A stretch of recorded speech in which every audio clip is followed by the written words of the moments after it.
യേശുവിൻ തൃപ്പാദത്തിൽ ഇരുന്ന് കേൾക്കാം, തൻ്റെ വിശുദ്ധ വാക്യത്തിൽ നമ്മുടെ ജീവനാം. യേശുവിൻ സുവിശേഷം, നിത്യമ ഉപദേശം കേൾക്കുക നാം, കാക്കുക നാം ജീവന്റെ വാക്യങ്ങൾ. കേൾക്കുക നാം, കാക്കുക നാം ജീവന്റെ വാക്യങ്ങൾ. അപ്പോസ്തലനായ പൗലോസ് തെസ്സലോനിക്കർക്ക് എഴുതിയ 1 ലേഖനം, അധ്യായം 1.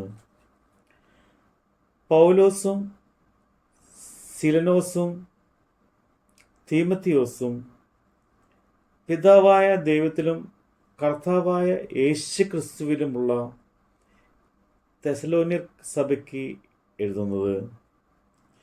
നിങ്ങൾക്ക് കൃപയും സമാധാനവും ഉണ്ടാകട്ടെ. ഞങ്ങളുടെ പ്രാർത്ഥനയിൽ നിങ്ങളെ സ്മരിച്ചുകൊണ്ട് നിങ്ങളുടെ വിശ്വാസത്തിൻ്റെ വേലയും സ്നേഹപ്രയത്നവും നമ്മുടെ കർത്താവായ യേശുക്രിസ്തുവിനെ കുറിച്ചുള്ള പ്രത്യാശയുടെ സ്ഥിരതയും ഇടപെടാതെ നമ്മുടെ ദൈവവും പിതാവുമായവൻ്റെ സന്നിധിയിൽ ഓർത്ത് ഞങ്ങൾ നിങ്ങൾക്കെല്ലാവർക്കും വേണ്ടി എപ്പോഴും ദൈവത്തിന് സ്തോത്രം ചെയ്യുന്നു. ദൈവത്താൽ സ്നേഹിക്കപ്പെട്ട സഹോദരന്മാരെ, നിങ്ങളുടെ തിരഞ്ഞെടുപ്പിനെ അറിയുന്നുവല്ലോ.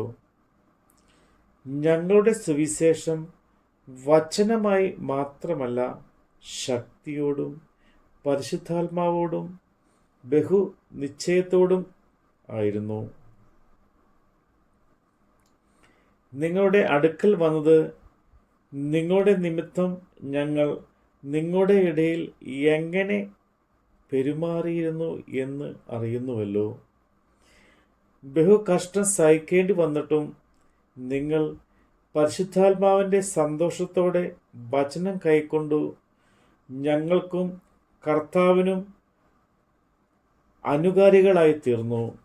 അങ്ങനെ നിങ്ങൾ മക്കെദോന്യയിലും ആഖായയിലും വിശ്വസിക്കുന്നവർക്ക് എല്ലാവർക്കും മാതൃകയായി തീർന്നു.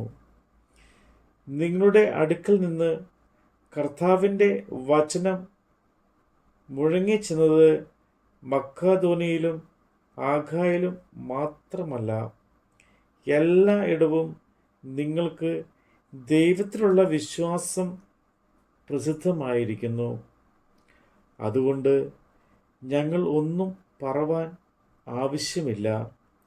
ഞങ്ങൾക്ക് നിങ്ങളുടെ അടുക്കൽ എങ്ങനെയുള്ള പ്രവേശനം സാധിച്ചു എന്നും ജീവനുള്ള സത്യദൈവത്തെ സേവിപ്പാനും അവൻ മരിച്ചവരുടെ ഇടയിൽ നിന്ന് ഉയർപ്പിച്ച തൻ്റെ പുത്രനും വരുവാനുള്ള കോപത്തിൽ നിന്ന് നമ്മെ വിടുവിക്കുന്നതിനുമായ യേശു സ്വർഗ്ഗത്തിൽ നിന്ന് വരുന്നത് കാത്തിരിപ്പാനും നിങ്ങൾ വിഗ്രഹങ്ങളെ വിട്ട് ദൈവത്തിലേക്ക് എങ്ങനെ തിരിച്ചു വന്നു എന്നും അവർ തന്നെ പറയുന്നു. നമ്മുടെ കർത്താവായ ദൈവത്തിൻ്റെ വചനമാണ് നമ്മൾ കേട്ടത്. ദൈവവചനം ജീവനും ശക്തിയുമാകയാ, ആത്മരക്ഷയുണ്ടേവനും ഉള്ളത്തിൽ കൈക്കൊണ്ട. ആത്മമരണം മാറും, നീതിയിലവൻ വാഴും. കേൾക്കുക നാം, കാക്കുക നാം ജീവന്റെ വാക്യങ്ങൾ.